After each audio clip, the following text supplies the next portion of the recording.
ರಾಹುಲ್ ಗಾಂಧಿ ಅವರು ಸಂವಿಧಾನದ ಪುಸ್ತಕವನ್ನು ಹಿಡ್ಕೊಂಡು ದೇಶ ತಿರುಗ್ತಾ ಇದ್ದಾರೆ ಮತ್ತು ಪಾರ್ಲಿಮೆಂಟ್ಗೂ ಬರ್ತಾರೆ. ಕೆಲವು ಸಾರಿ ಖಾಲಿ ಬುಕ್ಕು ತಂದಿದ್ದಾರೆ.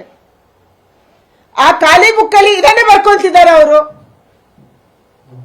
ಸಂವಿಧಾನ ಬಾಬಾ ಸಾಹೇಬ ಅಂಬೇಡ್ಕರ್ ಅವರು ಕೊಟ್ಟಂತ ಸಂವಿಧಾನದಲ್ಲಿ ಧರ್ಮದ ಆಧಾರದಲ್ಲಿ ಮೀಸಲಾತಿ ಇಲ್ಲ. ಆದ್ರೆ ಇವತ್ತು ರಾಹುಲ್ ಗಾಂಧಿ ಅವರು ಖಾಲಿ ಬುಕ್ ಅನ್ನು ಹಿಡ್ಕೊಂಡು ತಿರುಗ್ತಾ ಇದ್ದಾರೆ. ಎದುರುಗಡೆ ಕಾನ್ಸ್ಟಿಟ್ಯೂಷನ್ ಆಫ್ ಇಂಡಿಯಾ ಅಂತ ಇದೆ, ಅದರಲ್ಲಿ ಏನು ಬರ್ಕೊಳ್ಳೋರಿದ್ದಾರೆ ಅವರು. ಇದೇ ರೀತಿ ತುಷ್ಟೀಕರಣಕ್ಕಾಗಿ ವೋಟ್ ಬ್ಯಾಂಕ್ಗಾಗಿ ಒಂದು ವರ್ಗಕ್ಕೆ ಮೀಸಲಾತಿಯನ್ನು ಅವರು ಬರ್ಕೊಳ್ಳೋರಿದ್ದಾರೆ. ಇದು ನಮ್ಮನ್ನು ಕಾಡ್ತಾ ಇರುವಂತ ಸಂಶಯ. ಈ ಸಂಶಯಕ್ಕೆ ಇವತ್ತು ಪುಷ್ಟಿ ಸಿಕ್ಕಿದೆ. ಡಿ ಕೆ ಶಿವಕುಮಾರ್ ಅವರ ಇಂಟರ್ವ್ಯೂ ಈ ನಮ್ಮ ಸಂಶಯಕ್ಕೆ ಪುಷ್ಟಿಯನ್ನ ಕೊಟ್ಟಿದೆ. ಅವರು ಬಹಳ ಸ್ಪಷ್ಟವಾಗಿ ಹೇಳಿದ್ದಾರೆ. ಇವತ್ತು ಅವ್ರು ಏನ್ ಬೇಕಾದ್ರೂ ತಿಳಿಸಬಹುದು. ನಾನು ಹೇಳಿಲ್ಲ, ನಾನು ಆ ಅರ್ಥದಲ್ಲಿ ಹೇಳಿಲ್ಲ, ಈ ಅರ್ಥದಲ್ಲಿ ಹೇಳಿದ್ದೀನಿ, ಇದನ್ನು ಅವರು ಹೇಳ್ಕೋಬಹುದು. ಆದ್ರೆ ಅವರು ಹೇಳಿರುವಂತದ್ದು ಇವತ್ತು ಮೀಡಿಯಾದಲ್ಲಿ ಬಹಳ ಸ್ಪಷ್ಟವಾಗಿದೆ.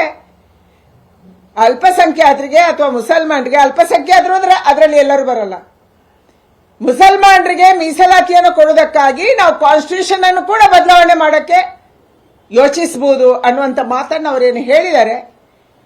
ಇದು ದೇಶಕ್ಕೆ ಅವರು ಮಾಡ್ತಾ ಇರುವಂತ ಅನ್ಯಾಯ, ಸಂವಿಧಾನಕ್ಕೆ ಅವರು ಮಾಡ್ತಾ ಇರುವಂತ ಘೋರ ಅಪಚಾರ.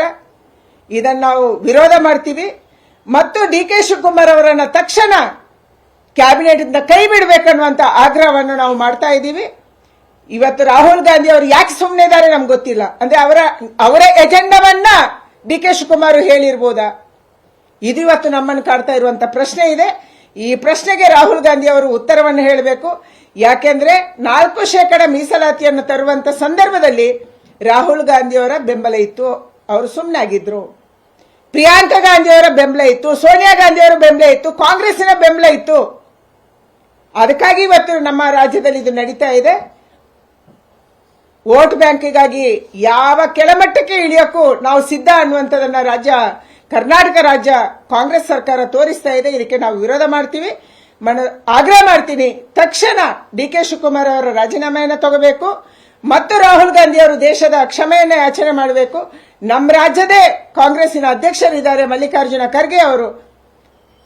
ಹಲವಾರು ವರ್ಷದಿಂದ ನೀವು ರಾಜಕಾರಣ ಮಾಡ್ತಾ ಬಂದಿದ್ದೀರಿ. ಆದರೆ ಇಂಥ ರಾಜಕಾರಣ, ಈ ಕೆಳಮಟ್ಟದ ರಾಜಕಾರಣ,